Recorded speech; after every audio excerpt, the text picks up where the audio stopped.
It's 6 o'clock, or almost. It's a matter of seconds. And it's time for Tales and Cocktails. Excuse me.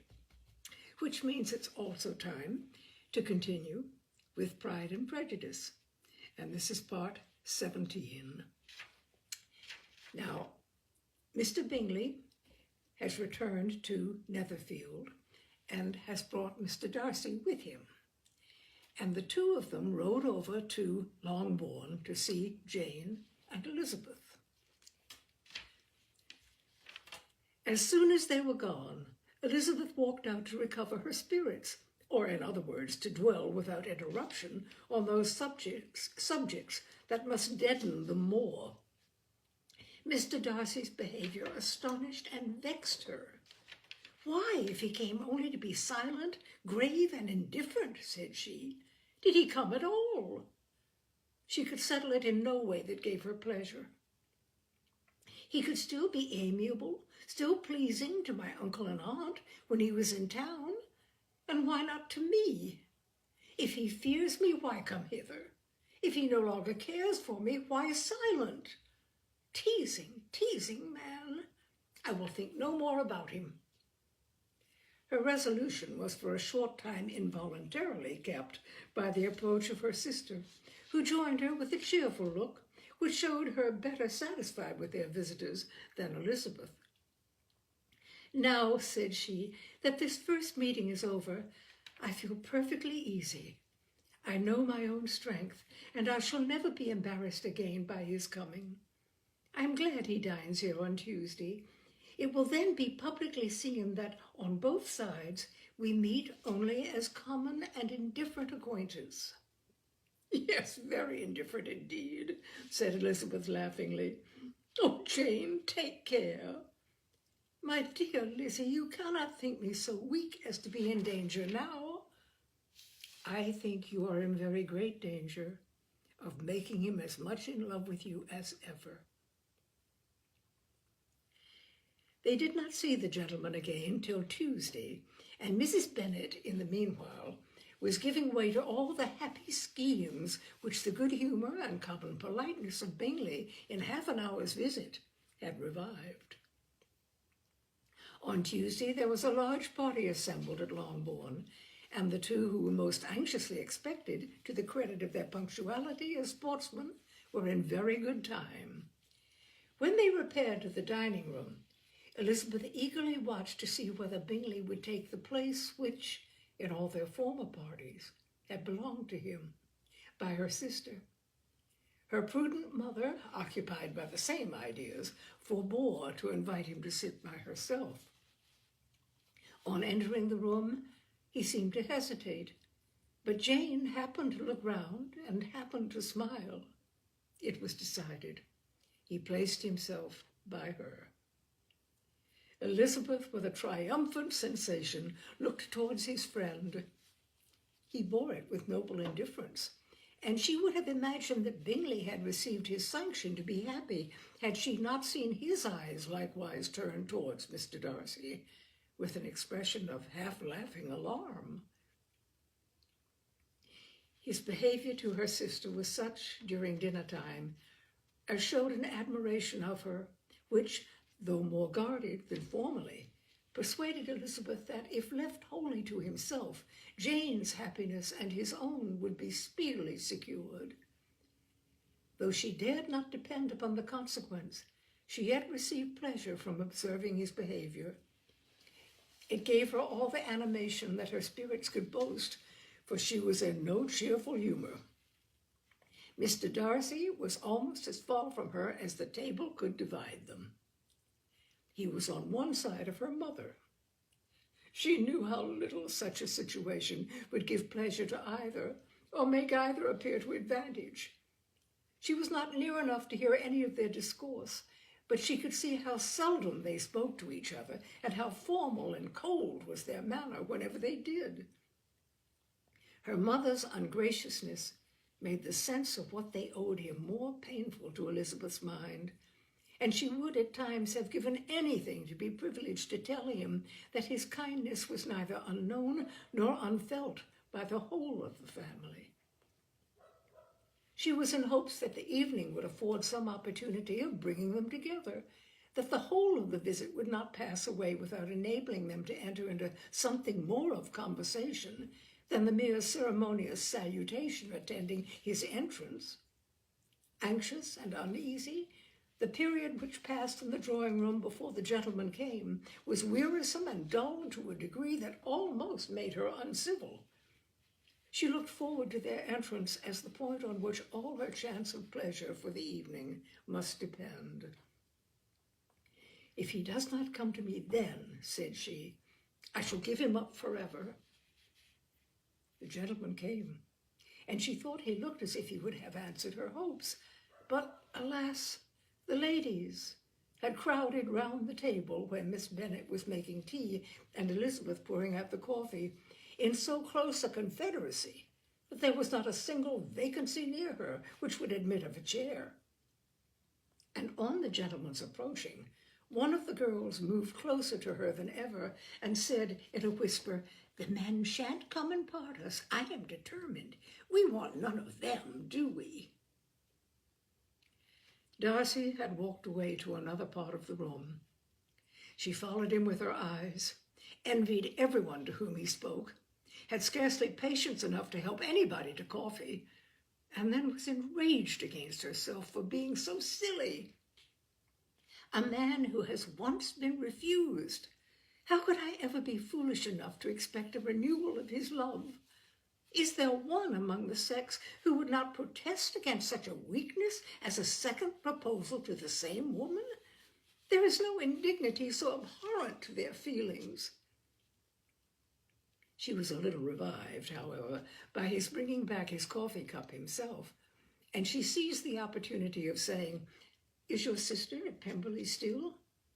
"Yes, she will remain there till Christmas." "And quite alone? Have all her friends left her?" "Mrs. Annesley is with her. The others have been gone on to Scarborough these 3 weeks." She could think of nothing more to say, but if he wished to converse with her, he might have better success. He stood by her, however, for some minutes in silence, and at last, on the young lady's whispering to Elizabeth again, he walked away. When the tea things were removed and the card tables placed, the ladies all rose, and Elizabeth was then hoping to be soon joined by him, when all her views were overthrown by seeing him fall a victim to her mother's rapacity for whist players. And in a few moments after, seated with the rest of the party. She now lost every expectation of pleasure. They were confined for the evening at different tables, and she had nothing to hope but that his eyes were so often turned towards her side of the room as to make him play as unsuccessfully as herself. Mrs. Bennet had designed to keep the 2 Netherfield gentlemen to supper, but their carriage was unluckily ordered before any of the others, and she had no opportunity of detaining them. "Well, girls," said she as soon as they were left to themselves, "what say you to the day? I think everything has passed off uncommonly well, I assure you. The dinner was as well dressed as any I ever saw. The venison was roasted to a turn, and everybody said they never saw so fat a haunch. The soup was 50 times better than what we had at the Lucases last week, and even Mr. Darcy acknowledged that the partridges were remarkably well done. And I suppose he has 2 or 3 French cooks at best. Or at least, and my dear Jane, I never saw you look in greater beauty. Mrs. Long said so too, for I asked her whether you did not. And what do you think she said besides? 'Ah, Mrs. Bennet, we shall have her at Netherfield at last.' She did indeed. I do think Mrs. Long is as good a creature as ever lived, and her nieces are very pretty behaved girls, and not at all handsome. I like them prodigiously." Mrs. Bennet, in short, was in very great spirits. She had seen enough of Bingley's behavior to Jane to be convinced that she would get him at last. and her expectations of advantage to her family when in a happy humor was so far beyond reason that she was quite disappointed at not seeing him there again the next day to make his proposals. "It has been a very agreeable day," said Miss Bennet to Elizabeth. "The party seems so well selected, so suitable one with the other. I hope we may often meet again." Elizabeth smiled. "Lizzie, you must not do so. You must not suspect me. It mortifies me. I assure you that I have now learned to enjoy his conversation as an agreeable and sensible young man, without having a wish beyond it. I am perfectly satisfied from what his manners now are, that he never had any design of engaging my affection. It is only that he is blessed with greater sweetness of address and a stronger desire of generally pleasing than any other man." "You are very cruel," said her sister. "You will not let me smile, and are provoking me to it every moment. How hard it is in some cases to be believed, and how impossible in others. But why should you wish to persuade me that I feel more than I acknowledge?" "That is a question which I hardly know how to answer. We all love to instruct, though we can teach only what is not worth knowing. Forgive me, and if you persist in indifference, do not make me your confidant." A few days after this visit, Mr. Bingley called again and alone. His friend had left him that morning for London, but was to return in 10 days' time. He sat with them above an hour and was in remarkably good spirits. Mrs. Bennet invited him to dine with them, but with many expressions of concern, he confessed himself engaged elsewhere. "Next time you call," said she, "I hope we shall be more lucky." He would be particularly happy at any time, etc., etc., and if she would give him leave, would take an early opportunity of waiting on them. "Can you come tomorrow?" Yes, he had no engagement at all for tomorrow, and her invitation was accepted with alacrity. He came, and in such very good time that the ladies were none of them dressed. In ran Mrs. Bennet to her daughter's room in her dressing gown, and with her hair half finished, crying out, "My dear Jane, make haste and hurry down. He is come. Mr. Bingley is come. He is indeed. Make haste, make haste. Here, Sarah, come to Miss Bennet this moment and help her on with her gown. Never mind Miss Lizzie's hair." "We will be down as soon as we can," said Jane, "but I dare say Kitty is forwarder than either of us, for she went upstairs half an hour ago." "Oh, hang Kitty! What has she to do with it? Come, be quick, be quick. Where is your sash, my dear?" But when her mother was gone, Jane would not be prevailed on to go down without one of her sisters. The same anxiety to get them by themselves was visible again in the evening. After tea, Mr. Bennet retired to the library, as was his custom, and Mary went upstairs to her instrument. 2 obstacles of the 5 being thus removed, Mrs. Bennet sat looking and winking at Elizabeth and Catherine for a considerable time, without making any impression on them. Elizabeth would not observe her, and when at last Kitty did, she very innocently said, "What is the matter, mamma? What do you keep winking at me for? What am I to do?" "Nothing, child, nothing. I did not wink at you." She then sat still 5 minutes longer, but unable to waste such a precious occasion, she suddenly got up and saying to Kitty, "Come here, love. My love, I want to speak to you," took her out of the room. Jane instantly gave a look at Elizabeth, which spoke her distress at such premeditation, and her entreaty that she would not give in to it. In a few minutes, Mrs. Bennet half opened the door and called out, "Lizzie, my dear, I want to speak with you." Elizabeth was forced to go. "We may as well leave them by themselves, you know," said her mother as soon as she was in the hall. "Kitty and I are going upstairs to sit in my dressing room." Elizabeth made no attempt to reason with her mother, but remained quietly in the hall till she and Kitty were out of sight, then returned into the drawing-room. Mrs. Bennet's schemes for this day were ineffectual. Bingley was everything that was charming except the professed lover of her daughter. His ease and cheerfulness rendered him a most agreeable addition to their evening party, and he bore with the ill-judged officiousness of the mother, and heard all her silly remarks with a forbearance and command of countenance particularly grateful to the daughter. He scarcely needed an invitation to stay to supper, and before he went away, an engagement was formed, chiefly through his own and Mrs. Bennet's means, for his coming next morning to shoot with her husband. After this day, Jane said no more of her indifference. Not a word passed between the sisters concerning Bingley, but Elizabeth went to bed in the happy belief that all must speedily be concluded, unless Mr. Darcy returned within the stated time. Seriously, however, she felt tolerably persuaded that all this must have taken place with that gentleman's concurrence. Bingley was punctual to his appointment, and he and Mr. Bennet spent the morning together as had been agreed upon. The latter was much more agreeable than his companion expected. There was nothing of presumption or folly in Bingley that could provoke his ridicule or disgust him into silence, and he was more communicative and less eccentric than the other had ever seen him. Bingley, of course, returned with him to dinner, and in the evening Mrs. Bennet's invention was again at work to get everybody away from him and her daughter.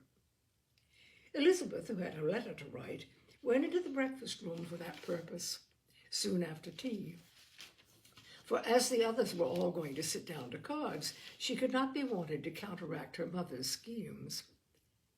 But on returning to the drawing-room, when her letter was finished, she saw to her infinite surprise there was reason to fear that her mother had been too ingenious for her. On opening the door, she perceived her sister and Bingley standing together over the hearth, as if engaged in earnest conversation. And had this led to no suspicion, the faces of both, as they hastily turned round and moved away from each other, would have told it all. Their situation was awkward enough, but hers, she thought, was still worse.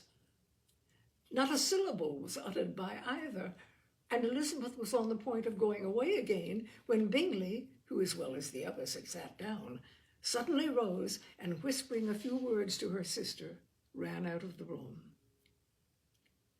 Jane could have no reserves from Elizabeth where confidence would give pleasure, and instantly embracing her, acknowledged with the liveliest emotion that she was the happiest creature in the world. "'Tis too much," she added, "by far too much. I do not deserve it. Oh, why is not everybody as happy?"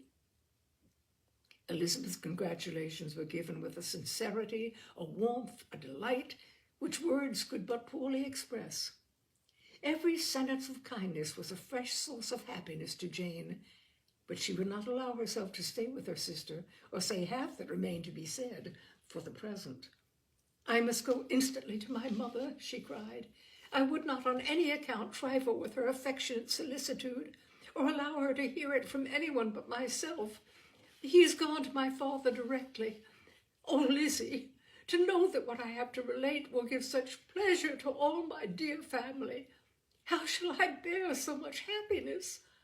She then hastened away to her mother, who had purposely broken up the card party and was sitting upstairs with Kitty. Elizabeth, who was left by herself, now smiled at the rapidity and ease with which an affair was finally settled that had given them so many previous months of suspense and vexation. "And this," said she, "is the end of all his friends' anxious circumspection, of all his sister's falsehood and contrivance, the happiest, wisest, most reasonable end." In a few minutes she was joined by Bingley, whose conference with her father had been short and to the purpose. "Where is your sister?" said he hastily as he opened the door.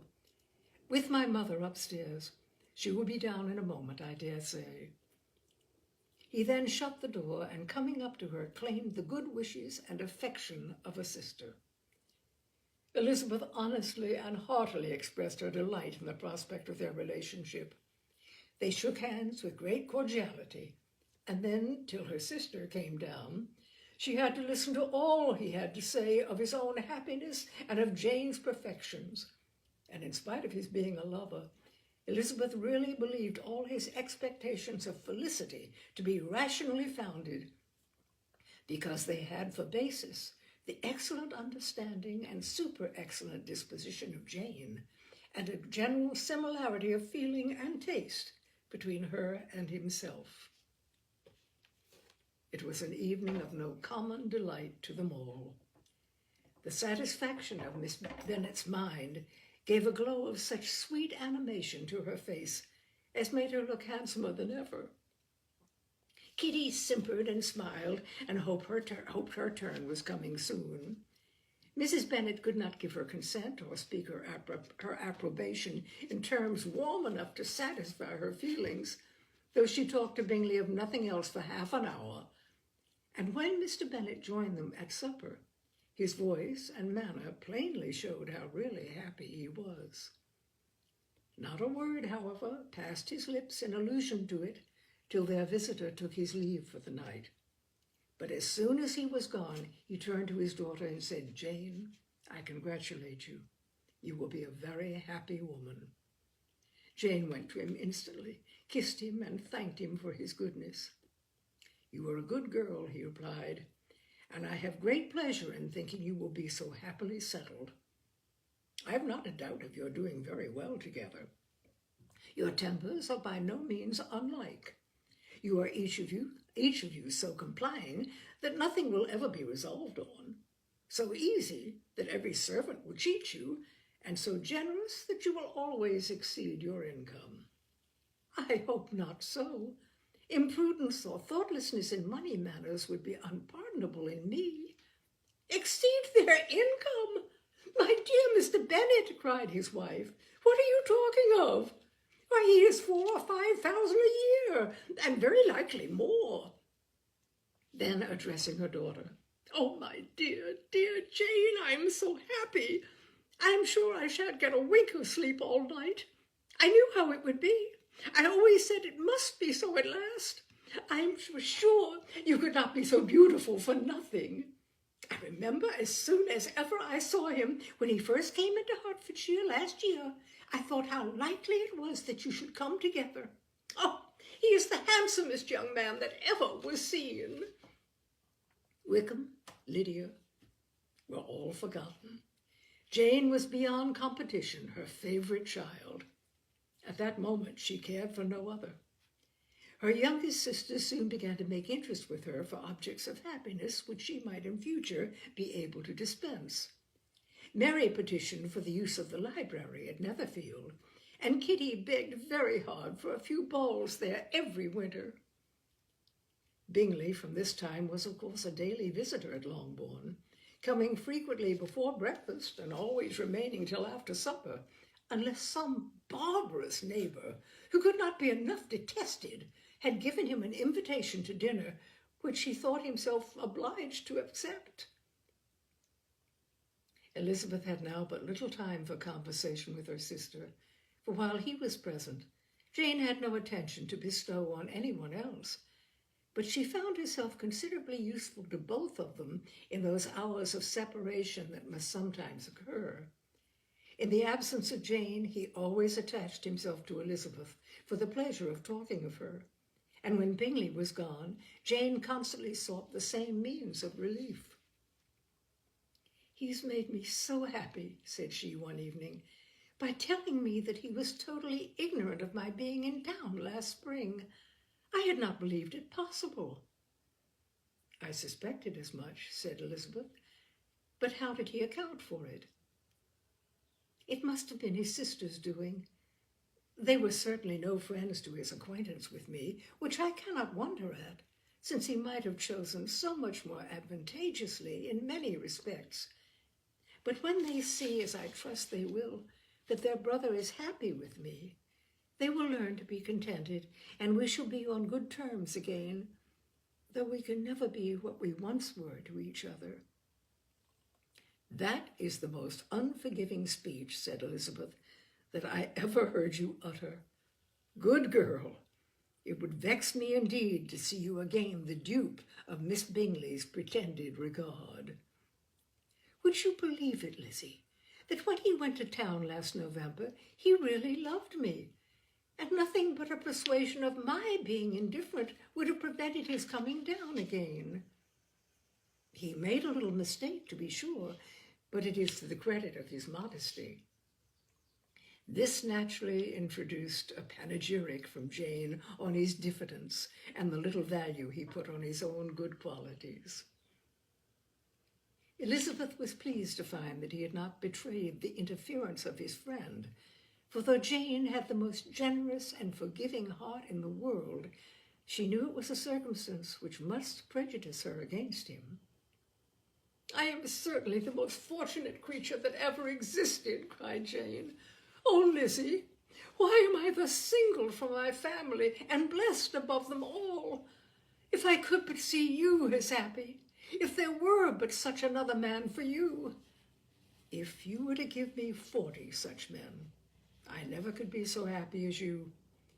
Till I have your disposition, your goodness, I never can have your happiness. No, no, let me shift myself, and perhaps if I have very good luck, I may meet with another Mr. Collins in time." The situation of affairs in the Longbourn family could not be long a secret. Mrs. Bennet was privileged to whisper it to Mrs. Phillips, and she ventured, without any permission, to do the same by all her neighbors in Meryton. The Bennets were speedily pronounced to be the luckiest family in the world, though only a few weeks before, when Lydia had first run away, they had been generally proved to be marked out for misfortune. One morning, about a week after Bingley's engagement with Jane had been formed, as he and the females of the family were sitting together in the dining room, their attention was suddenly drawn to the window by the sound of a carriage, and they perceived a chaise and four driving up the lawn. It was too early in the morning for visitors, and besides, the equipage did not answer to that of any of their neighbors. The horses were post, and neither the carriage nor the livery of the servant who preceded it were familiar to them. As it was certain, however, that somebody was coming, Bingley instantly prevailed on Miss Bennet to avoid the confinement of such an intrusion and walk away with him into the shrubbery. They both set off, and the conjectures of the remaining three continued, though with little satisfaction, till the door was thrown open and the visitor entered. It was Lady Catherine de Bourgh. They were, of course, all intended to be surprised, but their astonishment was beyond their expectation, and on the part of Mrs. Bennet and Kitty, though she was perfectly unknown to them, even inferior to what Elizabeth felt. She entered the room with an air more than usually ungracious, made no other reply to Elizabeth's salutation than a slight inclination of the head, and sat down without saying a word. Elizabeth had mentioned her name to her mother on her ladyship's entrance, though no request of introduction had been made. Mrs. Bennet, all amazement, though flattered by having a guest of such high importance, received her with the utmost politeness. After sitting for a moment in silence, she said very stiffly to Elizabeth, "I hope you are well, Miss Bennet? That lady, I suppose, is your mother?" Elizabeth replied very concisely that she was. "And that, I suppose, is one of your sisters?" "Yes, madam," said Mrs. Bennet, delighted to speak to a Lady Catherine. "She is my youngest girl but one. My youngest of all is lately married, and my eldest is somewhere about the grounds, walking with a young man who, I believe, will soon become a part of the family." "You have a very small park here?" returned Lady Catherine, after a short silence. It is nothing in comparison of Rosings, my lady, I dare say, but I assure you it is much larger than Sir William Lucas's. This must be a most inconvenient sitting room for the evening, in summer. The windows are full west. Mrs. Bennet assured her that they never sat there after dinner, and then added, May I take the liberty of asking your ladyship whether you left Mr. and Mrs. Collins well? Yes, very well. I saw them the night before last. Elizabeth now expected that she would produce a letter for her from Charlotte, as it seemed the only probable motive for her calling, but no letter appeared, and she was completely puzzled.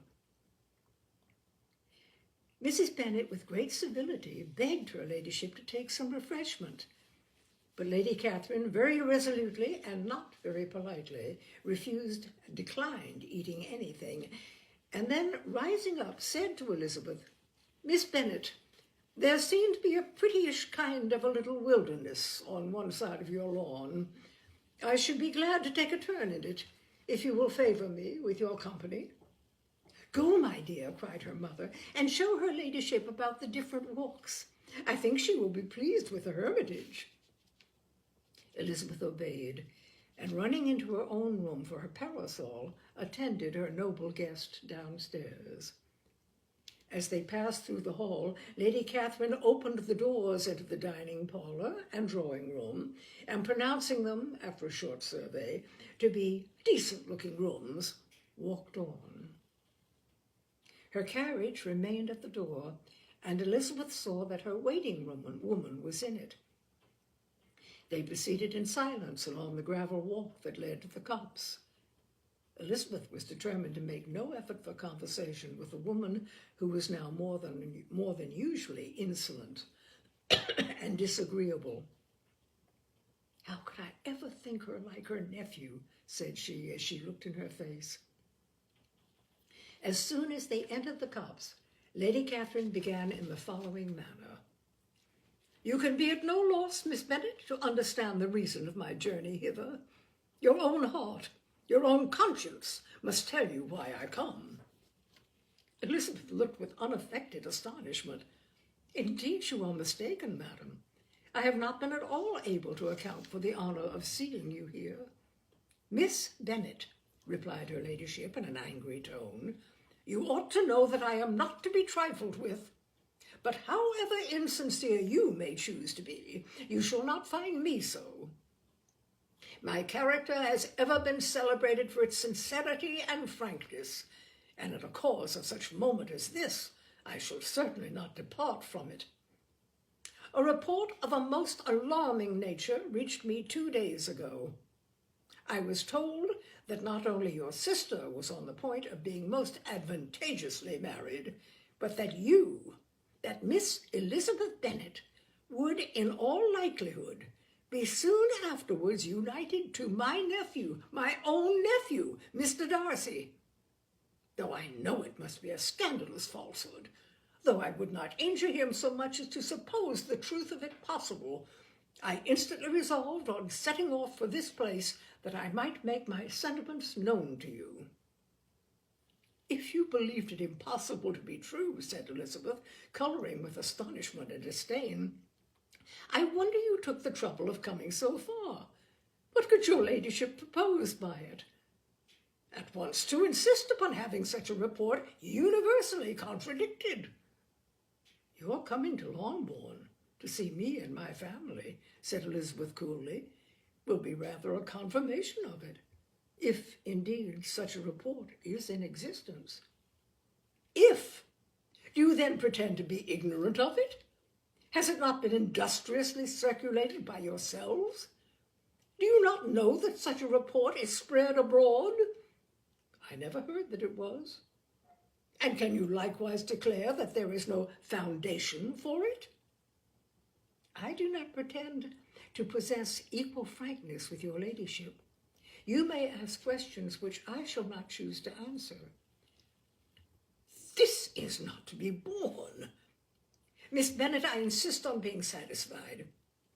Has my nephew made you an offer of marriage? Your ladyship has declared it to be impossible. It ought to be so. It must be so, while he retains the use of his reason. But your arts and allurements may, in a moment of infatuation, have made him forget what he owes to himself and to all his family. You may have drawn him in.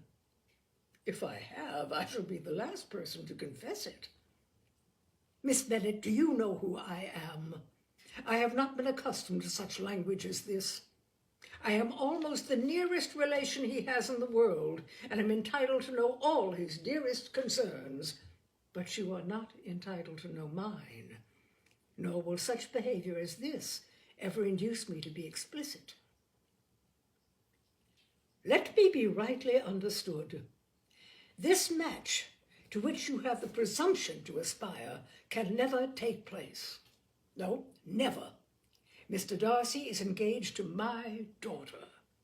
Now, what have you to say? Only this, that if he is so, you can have no reason to suppose he will make an offer to me. Lady Catherine hesitated for a moment, and then replied, The engagement between them is of a peculiar kind. From their infancy they have been intended for each other. It was the favorite wish of his mother as well as of hers. While in their cradles we planned the union. And now, at the moment when the wishes of both sisters would be accomplished in their marriage, to be prevented by a young woman of inferior birth, of no importance in the world, and wholly unallied to the family? Do you pay no regard to the wishes of his friends, to his tacit engagement with Mr. Berg? Are you lost to every feeling of propriety and delicacy? Have you not heard me say that from his earliest hours he was destined for his cousin? Yes, and I had heard it before. But what is that to me? If there is no other objection to my marrying your nephew, I shall certainly not be kept from it by knowing that his mother and aunt wished him to marry Mr. Berg. You both did as much as you could in planning the marriage. Its completion depended on others. If Mr. Darcy is neither by honor nor inclination confined to his cousin, why is not he to make another choice? And if I am that choice, why may not I accept him? Because honor, decorum, prudence, nay, interest, forbid it. Yes, Miss Bennet, interest. For do not expect to be noticed by his family or friends if you willfully act against the inclinations of all. You will be censored, slighted, and despised by everyone connected with him. Your alliance will be a disgrace. Your name will never even be mentioned by any of us. These are heavy misfortunes, replied Elizabeth. But the wife of Mr. Darcy must have such extraordinary sources of happiness necessarily attached to her situation that she could, upon the whole, have no cause to repine. Obstinate, headstrong girl, I am ashamed of you. Is this your gratitude for my attentions to you last spring? Is nothing due to me on that score? Let us sit down.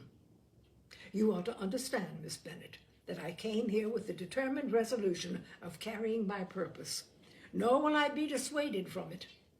I have not been used to submit to any person's whims. I have not been in the habit of brooking disappointment. That will make your ladyship's situation at present more pitiable, but it will have no effect on me. I will not be interrupted. Hear me in silence. My daughter and my nephew are formed for each other. They are descended on the maternal side from the same noble line, and on the father's from respectable, honorable, and ancient, though untitled, families. Their fortune on both sides is splendid. They are destined for each other by the voice of every member of their respected houses. And what is to divide them? The upstart pretensions of a young woman without family, connections, or fortune. Is this to be endured? But it must not, shall not be. If you were sensible of your own goods, you would not wish to quit the sphere in which you have been brought up. In marrying your nephew, I should not consider myself as quitting that sphere. He is a gentleman, I am a gentleman's daughter. So far, we are equal. True, you are a gentleman's daughter, but who is your mother? Who are your uncles and aunts? Do not imagine me ignorant of their condition. Whatever my connections may be, said Elizabeth, if your nephew does not object to them, they can be nothing to you. Tell me once for all, are you engaged to him? Though Elizabeth would not, for the mere purpose of obliging Lady Catherine, have answered this question, she could not but say, after a moment's deliberation, I am not. Lady Catherine seemed pleased. And will you promise me never to enter into such an engagement? I will make no promise of the kind. Miss Bennet, I am shocked and astonished.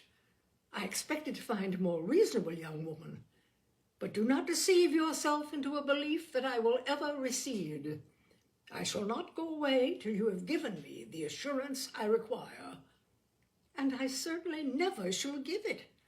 I am not to be intimidated into anything so wholly unreasonable. Your ladyship wants Mr. Darcy to marry your daughter, but would my giving you the wished-for promise make their marriage at all more probable? Supposing him to be attached to me, would my refusing to accept his hand make him wish to bestow it on his cousin? Allow me to say, Lady Catherine, that the arguments with which you have supported this extraordinary application have been as frivolous as the application was ill-judged. You have widely mistaken my character if you think I can be worked on by such persuasions as these. How far your nephew might approve of your interference in his affairs, I cannot tell, but you have certainly no right to concern yourself in mine. I must beg, therefore, to be importuned no farther on the subject. Not so hasty, if you please. I have by no means done. To all the objections I have already urged, I have still another to add. I am no stranger to the particulars of your youngest sister's infamous elopement. I know it all, that the young man's marrying her was a patched-up business at the expense of your father and uncles. And is such a girl to be my nephew's sister? Is her husband, is the son of his late father's steward, to be his brother? Heaven and earth, of what are you thinking? Are the shades of Pemberley to be thus polluted? You can now have nothing farther to say, she resentfully answered. You have insulted me in every possible method. I must beg to return to the house. And she rose as she spoke. Lady Catherine rose also, and they turned back. Her ladyship was highly incensed. You have no regard, then, for the honor and credit of my nephew. Unfeeling, selfish girl, do you not consider that a connection with you must disgrace him in the eyes of everybody? Lady Catherine, I have nothing further to say. You know my sentiments. You are then resolved to have him. I have said no such thing. I am only resolved to act in that manner which will, in my own opinion, constitute my happiness, without reference to you or to any person so wholly unconnected with me. It is well. You refuse, then, to oblige me. You refuse to obey the claims of duty, honor, and gratitude. You are determined to ruin him in the opinion of all his friends and make him the contempt of the world. Neither duty, nor honor, nor gratitude, replied Elizabeth, have any possible claim on me in the present instance. No principle of either would be violated by my marriage with Mr. Darcy. And with regard to the resentment of the family, or the indignation of the world, if the former were excited by his marrying me, it would not give me one moment's concern, and the world in general would have too much sense to join in the scorn. And this is your real opinion. This is your final resolve. Very well. I shall now know how to act. Do not imagine, Miss Bennet, that your ambition will ever be gratified. I came to try you. I hope to find you reasonable, but depend upon it, I will carry my point." In this manner Lady Catherine talked on till they were at the door of the carriage, when turning hastily round, she added, "I take no leave of you, Miss Bennet. I send no compliments to your mother. You deserve no such attention. I am most seriously displeased." Elizabeth made no answer, and without attempting to persuade her ladyship to return into the house, walked quietly into it herself. She heard the carriage drive away as she proceeded upstairs. Her mother impatiently met her at the door of the dressing-room to ask why Lady Catherine would not come in again and rest herself. "She did not choose it," said her daughter. "She would go. She is a very fine-looking woman, and her calling here was prodigiously civil, for she only came, I suppose, to tell us the Collinses were well. She's on her road somewhere, I dare say, and so passing through Meryton, thought she might as well call on you. I suppose she had nothing particular to say to you, Lizzie?" Elizabeth was forced to give into a little falsehood here, for to acknowledge the substance of their conversation was impossible. And that is part 17 of Pride and Prejudice. We're getting very close to the end, my dears. Yes, so next week at 6 o'clock, we'll carry on with part 18 of Pride and Prejudice. Good night, my dears. It's going to be really stormy and nasty, so stay dry and stay well, and I'll see you next week. Bye now.